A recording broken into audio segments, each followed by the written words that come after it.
Welcome to the official YouTube channel for the Colin Cowherd podcast. Go on, hit the subscribe button. There it is, so you don't miss any of our football content this season. It has been, if I might say, fantastic. There's only one place I go for tickets, and it's Game Time. They have a new feature called Game Time Picks. It makes getting tickets for your favorite live events even easier. Game Time Picks filters out the fluff to show you only incredible deals on great seats. You don't have to waste time searching through thousands of tickets. When I want to go to a basketball game, football game, concert, whatever, I just click on the event I want to attend, and Game Time gives me a seat preview and offers me the super deal so I get the best bang for my buck, always. Game Time also has the lowest price guarantee, or they will credit you 110% of the difference. How cool is that? Take the guesswork out of buying tickets with Game Time Picks. Download the Game Time app, create an account. The code is Colin. That's me, Colin. $20 off your first purchase if you do that. Terms apply. Again, create an account, redeem code Colin, Colin for $20 off. Download Game Time today. What time is it? Game Time. All right, it is time for another edition, the Thanksgiving edition. It's a tasty one. Sharper Square, Chad Millman, co-host of The Favorites, all odds provided by DraftKings. So I have, this is a weird week. I always try to, I'll bet individual games during Thanksgiving, but I think it's a tough week, short rest. Like, I'll give you an example. I like the Packers -3 against the Dolphins. I think, a better roster at home, short rest. I think Miami and Tua's history in cold weather is, I was joking today on the herd. I'm like, there's a reason Norway's great in the Winter Olympics and not in the Summer Olympics. There are truths about weather. Every NCAA beach volleyball championship since it's been created has gone to USC or UCLA. If you go look at the history of dynasties in the NFL, starting with Lombardi, Green Bay, Pittsburgh, New England, Kansas City, Steelers, Dallas, where, by the way, it snows during Christmas, and San Francisco, which Mark Twain once said the coldest winter I ever spent was a summer in San Francisco. There are no warm weather dynasties because eventually warm teams have to go north, and it's just the reality of somebody that grows up in the Keys does not want to live in Baltimore in the winter.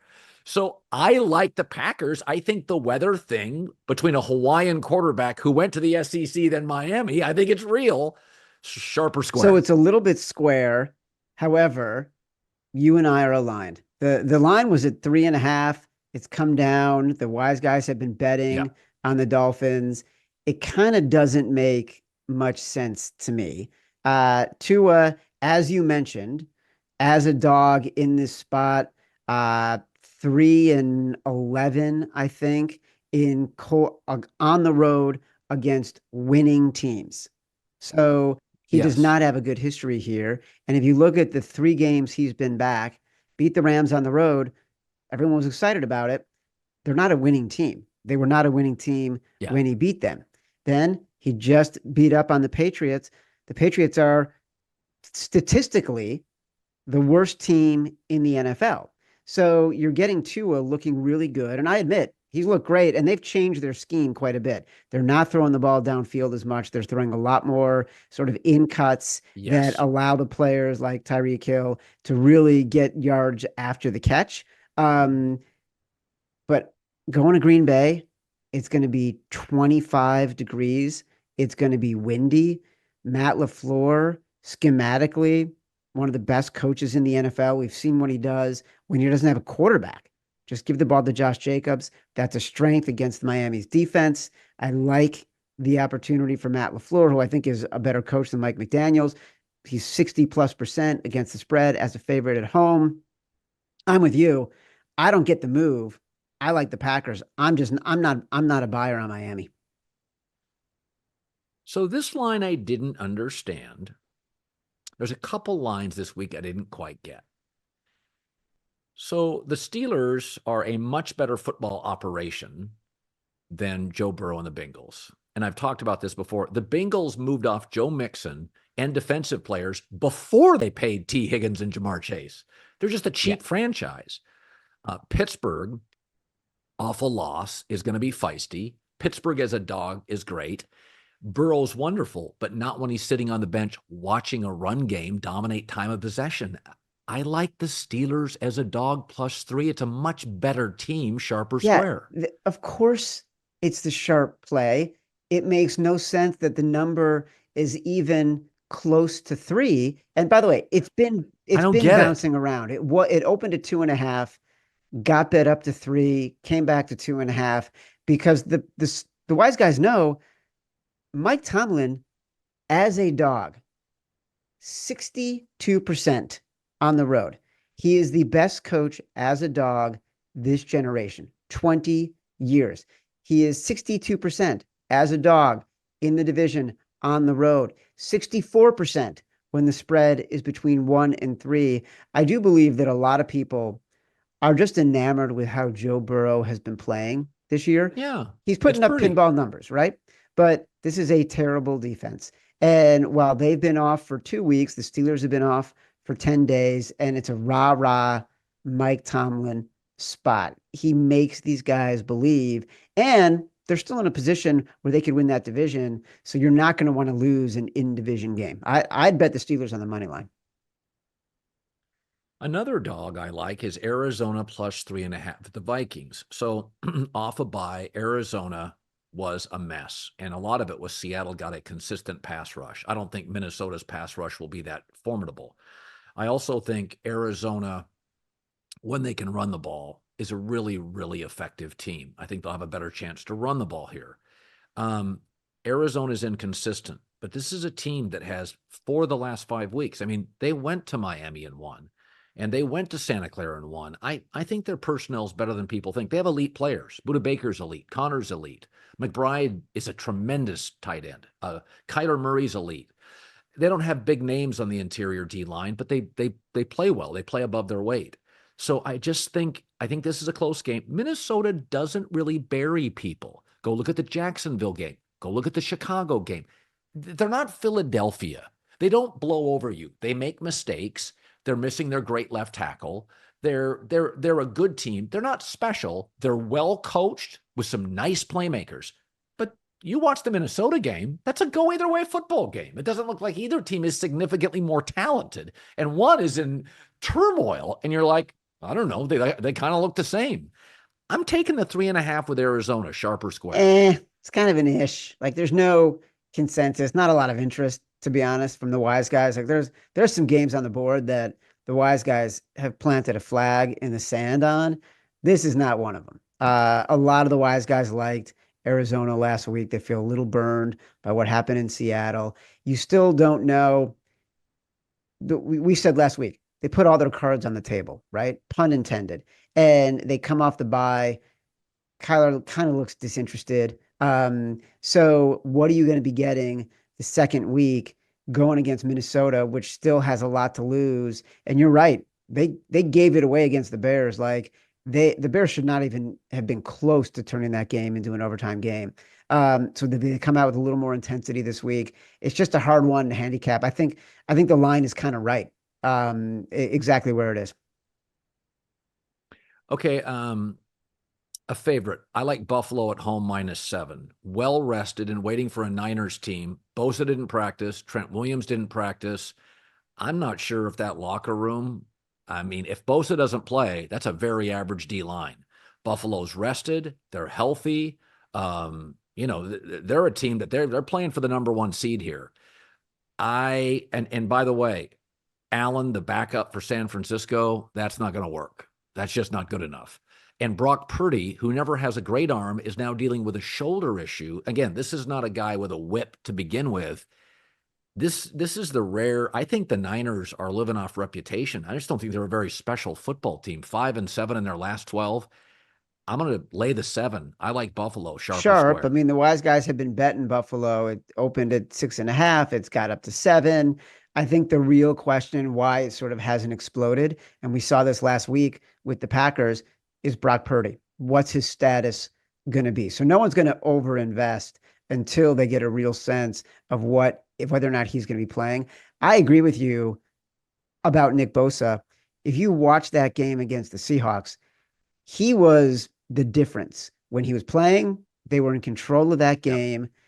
Geno Smith was harassed. He was making bad decisions and bad throws.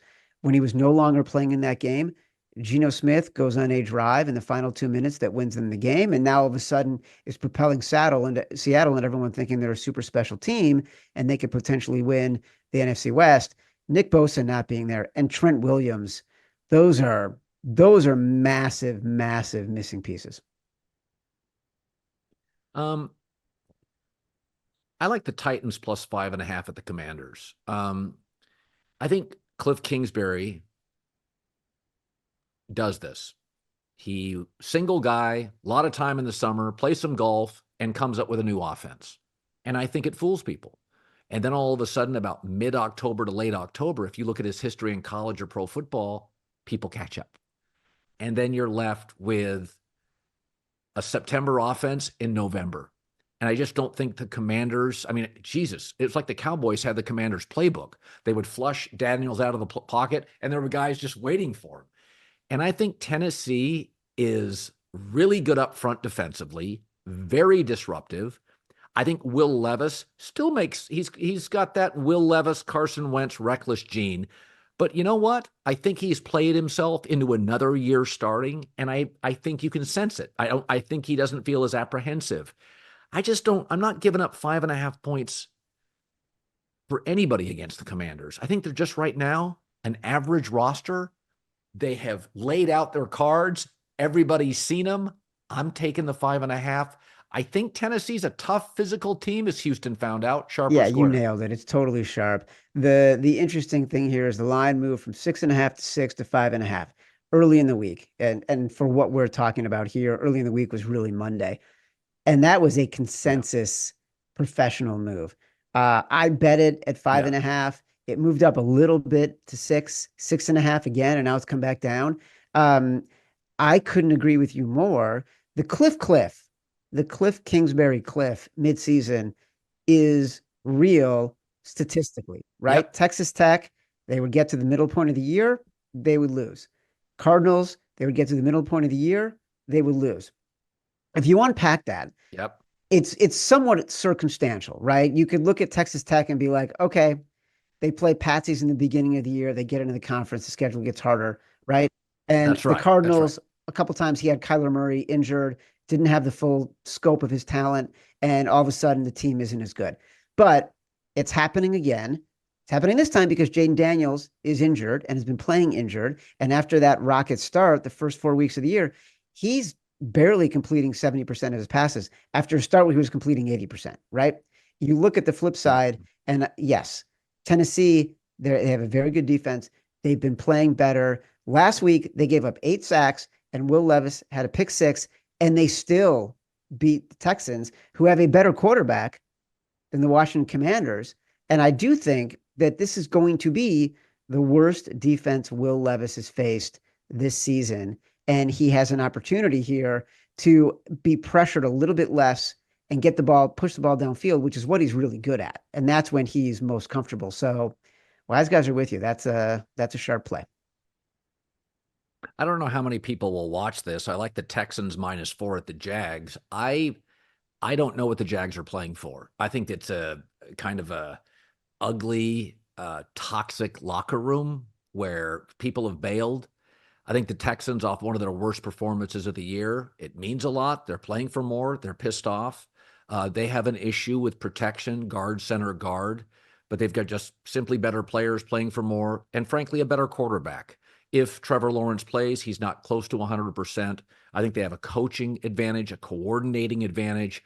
This feels like my second favorite bet of the week. I'm going to take the Texans -4 at the Jag, sharp or Well, I square. wish you hadn't said it was your second favorite. The wise guys are all over the Jags in this game. They love the Jags. They've moved from 5 to 4.5 to 4. Um, yeah, Wow. it's an interesting one.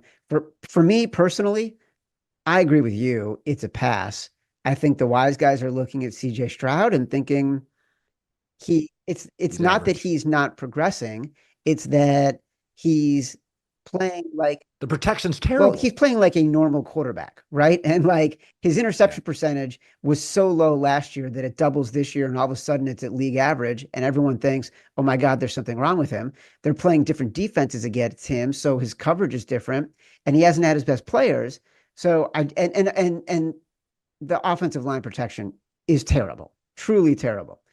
I think with the You can Jags, tell he's letting go of everything a yeah, second early. and, and Everything. and he's also a gunslinger, right? Like he likes to let it go. He's not going to stop being aggressive. As he said last week, you got to shoot your shot. So I think that the wise guys are looking at this and saying, division game on the road, Jags last chance to make a stand. If Trevor Lawrence is playing, they're sort of betting on the opportunity that he might be playing, and they thought the number was a little bit too high. So they're taking a piece of that while they can.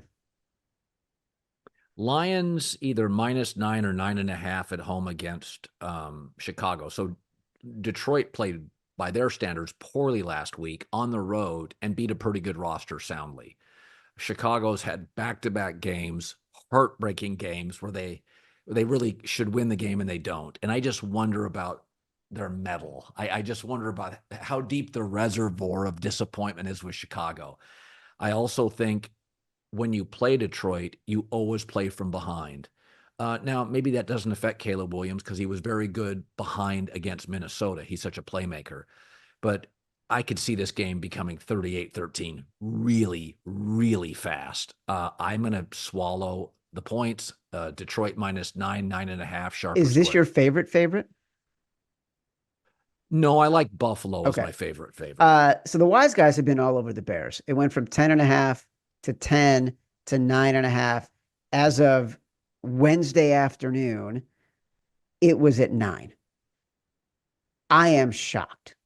I feel like this is a massive overreaction to the Bears, to 2 games of Caleb Williams playing well, still not winning, but playing well. And by the way, in order to make that game against Minnesota look halfway decent in the final score, he needed 3 miracle passes. And I know you've been spending a lot of time on Caleb Williams this week and this season on the show. One of your rants from earlier this week is like lighting up my Chicago friends text chain because you've nailed every single component of this, especially about Matt Eberflus. This is a terrible coach. He's a fine defensive coordinator. This is a coaching mismatch in a short week with a Lions team that got to really pull back on the throttle against the Colts and the Bears team that had to go into overtime to lose and now has to play the earlier game on Thursday. I like, how does this coaching staff turn it around? Right. That's number one. Number two, I believe being physical travels. It is the one thing that is consistent in football. Quarterbacks are going to have bad games. Receivers are going to drop passes. But when you can block at the line of scrimmage and dominate your opponent, that is the same every single week. And we saw it last week with the Lions. I loved the Colts last week. The Lions go out and just beat up a very physical team in the Colts. So now we've got a team in the Lions, second overall in success rate, meaning they get a higher percentage of yardage on each down towards a first down than any other team except for one. Second in rush success rate. Second in rush expected points per rush, meaning do they get the number of points? Does the rush lead to a point on the scoreboard? It's the second best in the league. EPA, expected points overall, third. The Bears, 26th in the NFL in rushing. Their rush defense is terrible. People want to talk about how good their pass rush is and could they do something to Jared Goff. I don't care because if it's 3rd and 8 for the Lions, they know they're going to go for it on 4th down. They're going to give Jahmyr Gibbs the ball and he's going to gain 5 yards and then they're going to go for it on 4th and 3. Like, I don't see it. This feels like just a massive mismatch. I think we're seeing something historical with the Lions. I think we're seeing something we see generationally. Yeah. And I think wise guys here are playing a 2-game sample size and betting against a number that I'm not buying. If you're ever injured, check out Morgan & Morgan. It's America's largest injury law firm, and they are there for you. Over 100 offices nationwide. Think about that. More than 1,000 lawyers with over 20 billion, that's a B, $20 billion recovered for over 500,000 clients. Things happen in life unexpectedly. Submitting an injury claim with Morgan & Morgan is really, really easy. Like winning in the NFL is hard. We know that quarterbacking in the NFL is hard. Submitting a claim is easy. You're ever injured? Check out Morgan & Morgan. Their fee is free unless they win. For more information, go to forthepeople.com/Colin or dial pound law from your cell phone. Morgan & Morgan has a proven track record of fighting for you to get a full and fair compensation if there's an unexpected accident in your life. And I've had a few. I always have a game every week. I want your expertise. So I think the Chargers are a better team than the Falcons. But I also think the Falcons are rested. They're at home. And I think they're more explosive offensively. I feel like with the Chargers, and I've seen this now a couple times this year, because they don't have playmakers, Quentin Johnson officially can't catch, that they score basically on big drives, 9-play drives, 10-play drives, 11-play drives. Well, you're asking for perfect football. Philadelphia can have penalties. Saquon Barkley rips off a 57-yarder. A.J. Brown over the top. You need freebies. You can't live on 12-play drives. And that's what the Chargers have to do. And the middle of their interior of their O-line isn't good enough, so they get holding calls. They don't have receivers that separate. I'm guessing the Sharps like Atlanta +1 at home. Back and forth. The line actually moved up from 1.5 to 2 to 2.5. And I think that the sentiment is that people were actually impressed with the Chargers, and that the difference in that game against the Ravens was J.K. Dobbins leaving the game. And it completely changed the tenor. And you're right about the offensive line, especially the interior of the offensive line. That's where the Ravens were getting pressure. The Falcons can't get pressure. They're not the Ravens. They really can't get any pressure at all. And so that's not expected to be a factor for the Chargers. I will tell you, it's sort of, and now the line has come back down, which tells you that the wise guys felt the line had gotten too high and there's been some buyback. And by the way, this is a very common thing. There are a lot of professional bettors who might like the Falcons and want the line to be a little bit different. So early in the week, what do? They bet on the Chargers, say $5,000, $10,000, whatever, move the line up. And then when it gets to a certain point, they bet $50,000, $60,000 on the Falcons, right? So they're paying a little bit of a premium to get the line to move so they can get a better price on the team they really want. That could have happened this week. I don't know. I haven't heard that, but it's possible. So it's a long way of saying there's no real consensus here on what this game should be. Okay, Chad, and there's always one that I missed. Seahawks at the Jets is interesting to me. I kind of like Kansas City, big favorite over the Raiders. I'll stay away. What's the one I missed? Well, look, the wise guys like the Jets. I'm sorry to say. It's so interesting because on one New York team, you've got locker room turmoil, you've got quarterback intrigue, you've got players who are frustrated with the coaching, you've got an owner who is incredibly frustrated with how the personnel has sort of fleshed out. And then you've got another New York team where the owner is basically entering his Montgomery Burns phase, right? He is taking a helicopter, landing it on the field. The GM is standing next to a coach when the helicopter lands and said, if I don't come back, it's been a pleasure to serve with you. And then the GM actually gets fired.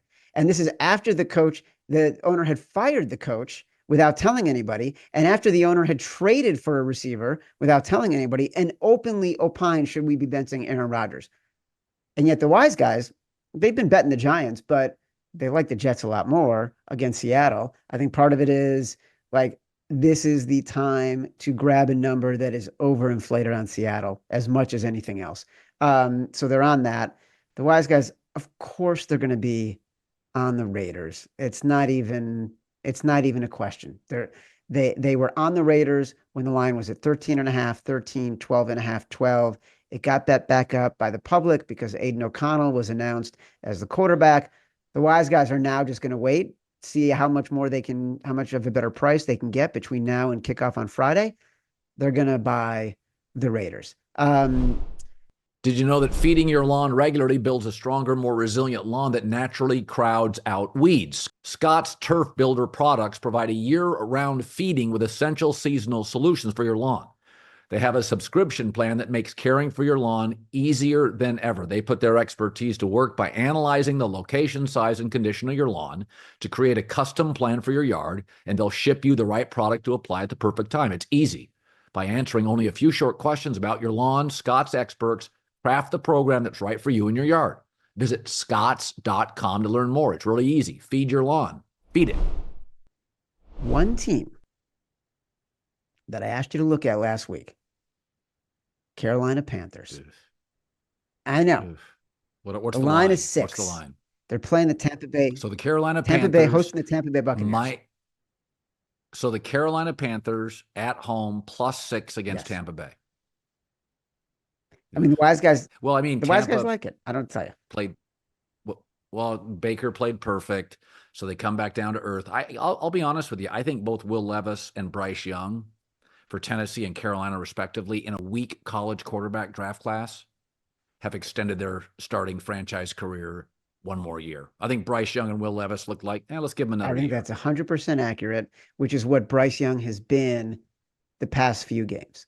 And so, in that Kansas City game, he was throwing darts and keeping them in the game. And every time you looked up, they were driving. And the Bucs defense, it's not as good as Kansas City's. They're playing at home. 6 points in the division is a ton. You're getting an inflation on the line because of what the Bucs just did to the Giants. So the wise guys like the Panthers. And look, I loved the Panthers to start the year, and they burned me consecutive weeks. So I sort of stayed away from them and even publicly talking about them. I went back on them big last week, and I was glad that I did. I'm a little anxious going back to the well on the Panthers again, but I have bet the Panthers at +6. I just feel like it's still a right spot. It's going to change, but I'm hoping that it doesn't this week. So I don't throw you curves, but I want to talk USC-Notre Dame. Notre Dame getting +7.5. So early in the week, I like Notre Dame. Riley Leonard has cleaned up his game, no turnovers. They are a team that runs the football. USC, not great defending the run. And I think they're well coached. I like their culture. USC is playing a quarterback who started the year on the bench, completes about 55% of his throws, much looser and mistake-prone than Miller Moss, but much more athletic. They can move the pocket, which Lincoln Riley historically likes. USC's got some really nice perimeter weapons. They're at home. No pressure. I mean, and I think USC, they beat LSU, they beat UCLA, and they had Penn State beat. They're not bad. Every USC game looks the exact same. It's close. They lead in the fourth. Then they even lose to Maryland. So my take is, I've gone back and said, you know what? They're going to lose, but I'm taking the hook. I'm taking USC +7.5. What are the sharps saying on that? If you're getting the hook at home, you should be taking it. That's sort of the tipping point in a game like this. The challenge with everything you've said is the college football playoff. Notre Dame is now 5th in the college football playoff rankings. Every game, every win, every margin of victory, every optic is going to matter going forward. And I know, like, they're locked in with Oregon and Penn State and Ohio State and Texas. Like, those are the teams that the college football playoff is really thinking about as 1 through 4. But Notre Dame is still playing for something that matters in terms of positioning with the people, with the teams behind them. So that's what scares me a little bit about this game. And USC, you're not wrong, but some of these games you're talking about, they were earlier in the year and they were a different team. And there's been a lot of turmoil with that organization the past month between the changing of the quarterbacks, between the fines, people, the recruits who have been decommitting and going to other places. That USC team and culture much better than I do, but that feels like an organization where they need this to be a competitive game in a different way than Notre Dame does. And Notre Dame is playing for something right now that feels much, much bigger to me than what USC is playing for. I'm waffling here. You take the hook, but it's not a game I want any piece of. All right, Yeah. that's fair. Yeah, it's funny about this transfer portal. Colorado, LSU, and USC have used it a lot. And all three of them, the seasons always end disappointing. Why? Because in my opinion, this is one of my theories, that you can use the transfer portal to plug holes. It's very hard to build a culture with all the interlopers and newcomers. And so what happens over the course of a season at USC, LSU, and Colorado when you face adversity is when you need a great culture. And they have better talent, but they don't have great cultures. They don't have guys that have been together for 4 years since high school. And so LSU, Colorado, USC, heavy transfer portal. Whereas in Notre Dame, very little transfer portal, great culture with Marcus Freeman. They had an early loss that was awful. They've gotten stronger because their culture is better. So you look at these teams that had early setbacks, and setbacks can splinter locker rooms. And these heavy transfer portal teams, they all get bad at the end of the season. A lot of people start going their own way. The NIL guys are looking at the pros. So Ole Miss, by the way, Yeah. Everybody loves Ole Miss. What happens against an inferior Florida team? They don't play well. Guys now are going to start heading in their own directions.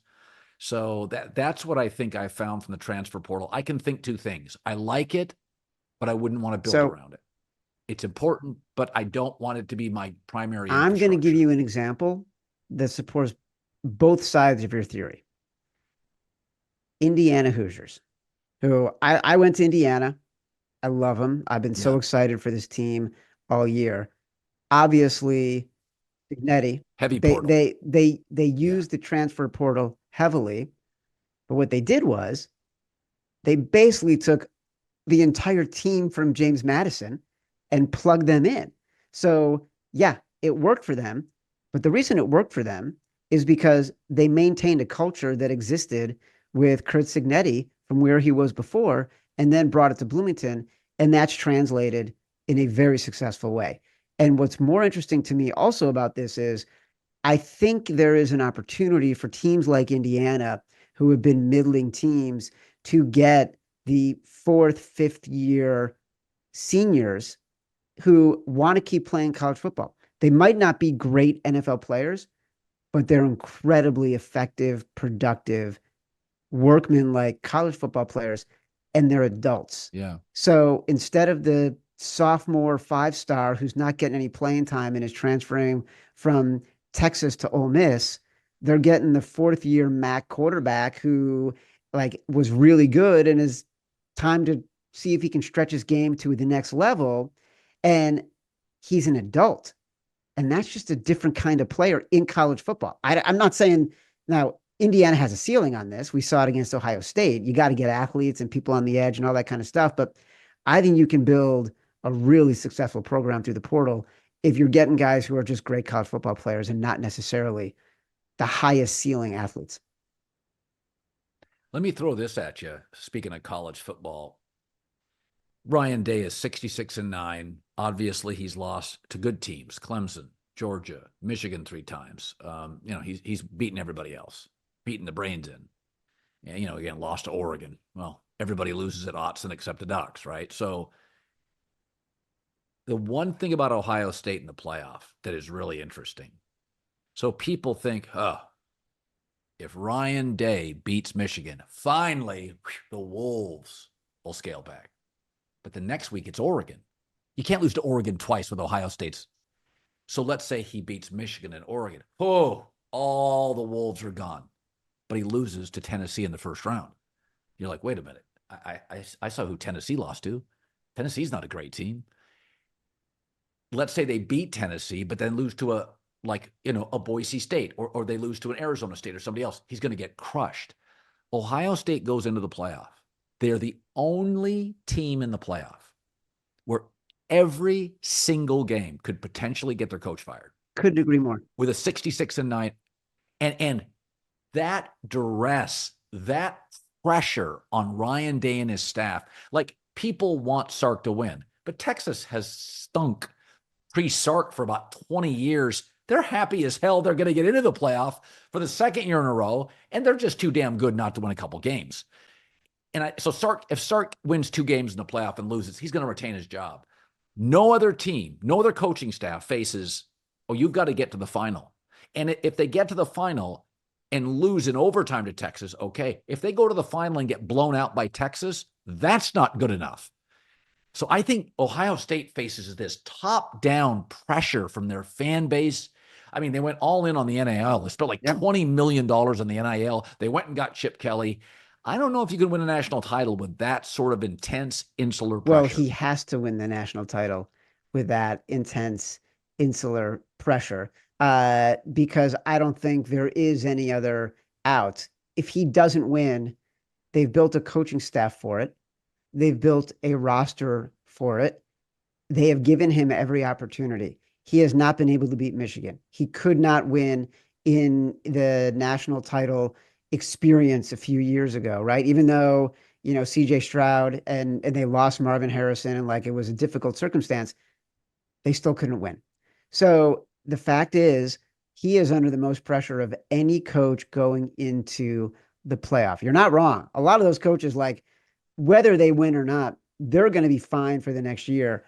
Ryan Day has not won enough at a school that expects nothing less than national titles. In fact, he's faltered in humiliating ways in the games that matter the most. If they go 10-1, 11-1, 12-1 every year, and they don't beat Michigan and they don't win a national title, they're irrelevant. They're just another franchise. So couldn't agree more. I had this conversation also about Nick Sirianni. You know, the Eagles, all of a sudden, they've won 7 in a row. They're finally playing well. Like Saquon Barkley is going off. They, like the Lions, have a dominant offensive line. Their defensive line behind Jalen Carter is playing incredibly well. Their secondary, Cooper DeJean, like has been one of the top corners. Quentin Mitchell, one of the top quarters in the NFL in terms of coverage. Rookies, right? Nick Sirianni goes to the NFC title game and loses. I don't think he's coming back. I think they'll look at it and say, this team's talent level is amazing. We need a coach who can get us to the next level. So there's a couple coaches. Yeah, I think you're right. Yeah, Sirianni in the pros and Ryan Day in college. Here's another one while we're doing this, the Deion Sanders thing. So once they went to a second letter of intent day in college football and the transfer portal where you're recruiting your own players as much to stay as much as you are exterior players to enter. College football is not nearly as appealing. You get very little time off. You're dealing with the NCAA, collectives, donors, presidents. I mean, the collectives, you have to be a GM and you have to be a coach. So I always thought I asked Jimmy Johnson the other day, we were at Fox, and I said, what was more fun, college or pro? He goes, oh, college is way more fun. I mean, you're connecting with young kids, you're changing their lives. He goes, you know, you go into 80 games with a talent advantage. You got 2 or 3 big games. It's fun. You and the staff can go grab pizzas twice a week. It's fun. NFL, you have to be a hard ass. You're constantly dealing with a crazy owner. You're constantly having to be a tough coach on your coaches because they develop close relationships with players, because players can stay 8, 9, 10 years. In college, you're running through players. They cycle through. NFL, you know, a great defensive end could stay with you 8 years. He becomes best friends. You know, they're going to the weddings of the coaches and the players. So you constantly have to be on your assistant coaches and coordinators to be hard asses. He goes, it's just a lot of work. And I thought, you know, Deion, if I said Deion goes pro or Deion just upgrades to a bigger college program, because I don't think he stays at Colorado forever. I think it's a cool story. He doesn't need the money or the NFL pension, so it's not a money thing with him. He's going to make 8, 10 wherever he goes or more. Do you think he will follow his son to the pros or go to a bigger college job? Let's just take staying at Colorado for 10 years off the table. He may, but let's take it off the table. I could see him going to an Auburn. I could see him going to like a non-traditional power, but like a good program, like an Auburn, that kind of thing. Where do you think Deion goes and why? Well, I know what I want. I want Deion in the NFL. I think it'd be fascinating as an experiment Right. So do I. because how many players are as respected by his players as Deion, right? He is a Hall of Fame athlete, not just a guy who's a great football Yeah. player. He was a legendary athlete. He was doing things that will be remembered for generations. And a lot of the players he's going to be coaching were not alive when he was playing baseball and football, and he was going to the World Series, and then he was playing in NFL games. I mean, the guy is just so revered. It'd be like Allen Iverson coaching an NBA team. That's how revered the Yeah. guy is. So I want to see if his ego and his strategy and his ability to motivate can do that at the NFL level with professionals. How long will it last? Jim Harbaugh, one of the problems Jim Harbaugh has had as a coach is that his tactics and his personality starts to wear thin on the people around him. It's what happened in San Francisco. Yeah. It happened a little bit at Michigan until he finally started winning a national title and started getting that team into the playoff. And then all of a sudden, he had the leverage to leave. So I don't know how long Deion could last doing what he's doing because I don't know if like I am fascinated by his videos and watching his motivational speeches for his team and watching how he handles the press. And I think he's really good at it. And will that work as a molder of young men on players that are already adults and already making all that money? I think he's in a great spot in college. I hope that he knows it. I'd love it as a fan to see him in the NFL, but I got to think he knows how great it is in college because he knows how hard it is to coach in the pros because he was that elite guy. Yeah. It's can I throw one more thing at you because we're doing a little Let's longer do it. version today? I'll throw you I love looking at great businesses and thinking, yeah, but there's a hole in the business, right? Like there's a hole in the business.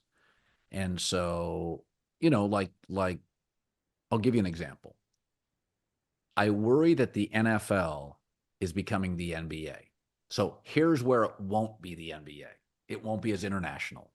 Hockey, basketball get very international. We don't follow international leagues. A lot of these stars, we don't watch Jokic play in March Madness.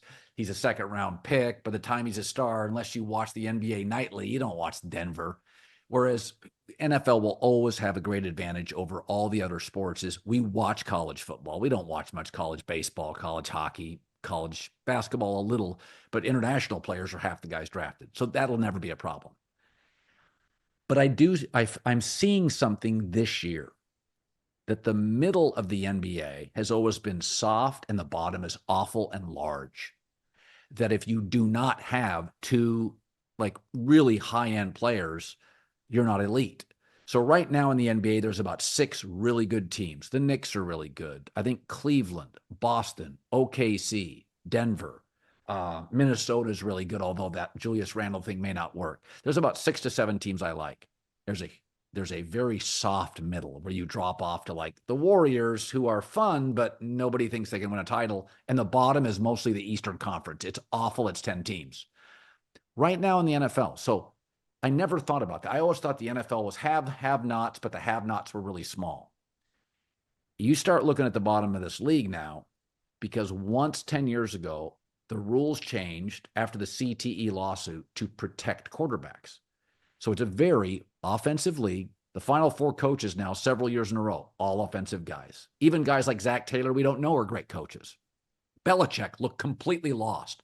Pete Carroll, great defensive coaches. You feel like they're tone deaf to the league. Mike Tomlin is having a good year, but for 5 years, he couldn't figure out the O-line, the run game. And so the league now is, if you look at the teams we think can win the Super Bowl, it's mostly the same teams. It's Baltimore, it's Kansas City, it's Buffalo, now we look at Philadelphia, and there's a couple teams like Detroit's a surprise, but they have a Super Bowl quarterback in Jared Goff. Is that the NFL's middle is getting larger, the bottom is awful and getting larger, and that it's because if you don't have a star quarterback now, you can't compete. And by week 9, 10, 11, I mean, we were in week 11 and we're like, I think there's 3 teams tanking. Like, whoa, that's an NBA vibe that I never had in the NFL. So this is my take, is that the NFL will never be the NBA. We watch it, we bet it. It has a domestic farm system that we love. But I do see this growing middle and bottom. And I mean, there are a lot of corner TV games every Sunday. Like, used to be 1, it's now 6. Do you worry about this? Do you see this? I do see this. As with all things, follow the money, right?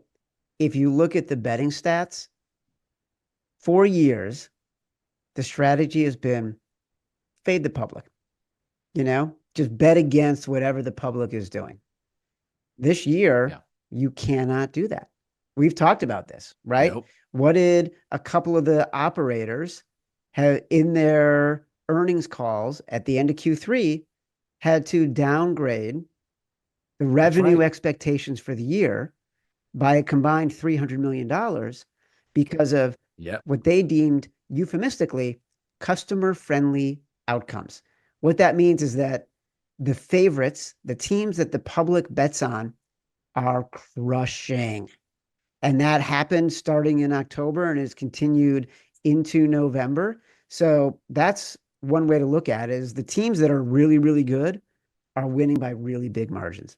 And that is not how it has historically been, because the delta between the really, really good and the mediocre was still not as big as it is now. That's number one. I do think that these NFL games, they are becoming unwatchable.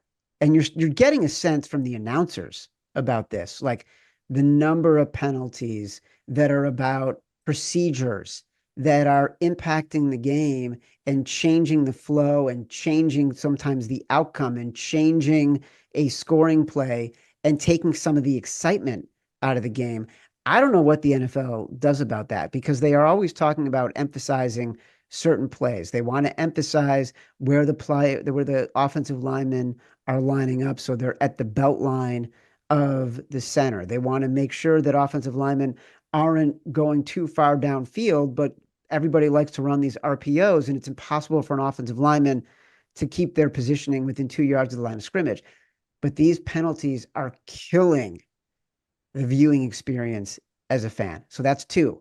Number 3, it is a terrible live experience. And, a few weeks ago, I did this with my kid. We went to Knicks Bulls at MSG in New York. The next night, I did a show with you. And then right after, we went to Commanders Eagles at the Lincoln, Philadelphia. And then the next day, we took a tour of University of Maryland. We took the train down to DC, toured Maryland, and then we went to the Maryland Marquette game that night. The basketball experiences live were so much better than the NFL experience. It is faster. It is more exciting. There's more action. My wife loves going to NBA games. It's like the NFL game. There was 3 seconds of action, and then it's a commercial break, and then you're waiting for 2 minutes, and then it's a penalty, and then you're waiting for 2 minutes. And it's just like, let's have a game here, guys. And so I like, look, it's all a straw man argument. The NFL is not going anywhere. The NFL is only going to get bigger. It is going to get somewhat international. The NBA will never be as big as the NFL. It is going to suffer on Christmas Day when the NFL has games, and the NBA used to own that space. But the NFL is going to have to come to an understanding of what this television experience is, because if there is this gap between the good teams and the bad teams, and every game is going to be a blowout, and every game is going to take 3.5 hours because there's so many penalties, eventually, it might not be our lifetime, the worm is going to turn. Happy Thanksgiving. I'm thankful for a lot of things. You know what I'm thankful for? Everything. Sports, family, health, sports, good friends. It's funny. I told somebody the other day, I said, I've always been sort of odd socially. I said, I think I'm getting better at that. If I die tomorrow, I know at least 11 people that would go to my funeral. And last year it was only like 6. So I'm really starting to be, I'm growing as a human being, and I'm thankful for that. There's a comfort level as you get older. I am thankful for all those things as well. And like, I got a great life. I have nothing to complain about. It's like, I can't believe how wonderful things are. But Yeah. what I have found, similar to you, socially, I like, I'm not like, I don't love going to parties. Yeah, same. And I don't love like going out to dinner, but I do it. And like, there are always points in the evening where I'm like, all right, I gotta go. And I'll say it like, Yeah. right as dessert is the last bite of dessert is, I'm like, I gotta get out here. I gotta go. And my wife, Stacy, will be like, I can't, like, you just can't do it. And I found myself this past weekend, we were out with friends that we both have, mutual friends, and we were just relaxing and I was enjoying and I was hearing stories. And I find myself Yeah. having a lot more patience and being a lot more interested in listening to people more. I don't know what's going on, Yeah. but I don't I don't mind it. And if it means I get 12 people at my funeral, fantastic.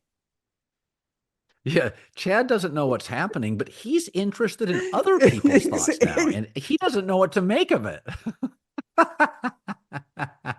You totally just It's summed it funny. up. What is it's like in Yeah. Seinfeld. What is this salty discharge coming from my eyes? Like, why is Chad showing interest in other people? What is happening here?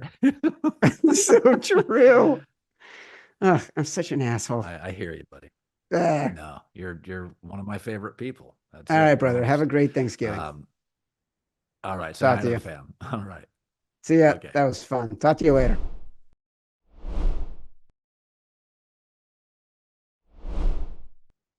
This week's college football preview is brought to you by our friends at COSM, COSM. This Saturday, be part of the college football action as Michigan takes on Ohio State in shared reality at COSM. It's a rivalry so big, it's simply the game. To keep their Big Ten championship hopes alive, the Buckeyes need to snap a 3-game losing streak against their biggest rivals. This year, they're at home and have the better team. Then the SEC wraps up with a Texas-sized rivalry as the Longhorns face off with the Texas A&M Aggies. The Longhorns and Aggies both need to win all the way through to keep their SEC title hopes alive and college football playoff aspirations alive. Experience the game like never before, where Cosm's immersive display brings every play to life. It's amazing. Head to cosm.com to secure your tickets today. All right, my college football preview, Michigan at number 2, Ohio State. I like the Buckeyes to win and cover minus 20.5. Listen, Michigan's won the last 3 matchups. They had better players. They don't now, and it's in Columbus. Michigan is not a good team. They're 0-3 on the road. They're coming off their best performance of the season, but it was Northwestern. Michigan is struggling as a college football FBS team. They don't have a 40-yard pass this season. So Ohio State's at home. They have the number 1 total defense, and they can play aggressively without the fear of getting burned. I like the Buckeyes. I think they're better at coach, roster, quarterback. They're at home. Both defenses good, but one can play almost reckless because they don't have the fear of getting burned on the other end. I like the Buckeyes big.